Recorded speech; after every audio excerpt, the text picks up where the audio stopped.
Në fakt është dhe një distancë gati e frikshme midis gjeneratës Z dhe prindërve, domethënë ata janë aq të përditësuar dhe njohin aq mirë teknologjinë dhe gjuhën e teknologjisë, kurse prindrit janë migrant teknologjik. Ata janë të lindur, pra Brezi Z është i lindur në botën digjitale, çdo gjë i vjen në mënyrë të natyrshme. Një fëmijë 10, 11 apo 12 vjeç sot, e kupton menjëherë që ky është një telefon, po ti shfaqësh telefonin atë me rrotën, ai nuk e di se çfarë është, ai të pyet çfarë është kjo gjëja.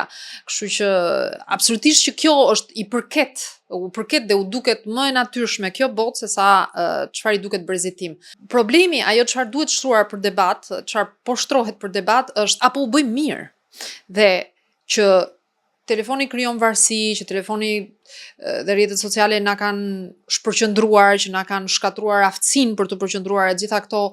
Kjo ndodh edhe ke të rriturit. Dhe normalisht që as ky libër dhe nuk besoj se ka njeri në këtë botë që të ketë kurajon apo naivitetin të mendoj që kjo gjë mund të kthehet mbrapa.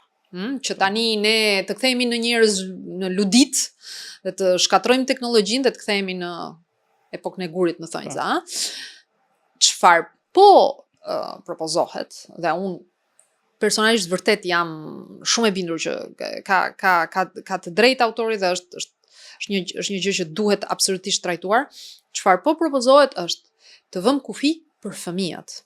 Sepse ndryshimi i madh midis një të rrituri dhe një fëmije është që ky i pari e ka trurin në zhvillim.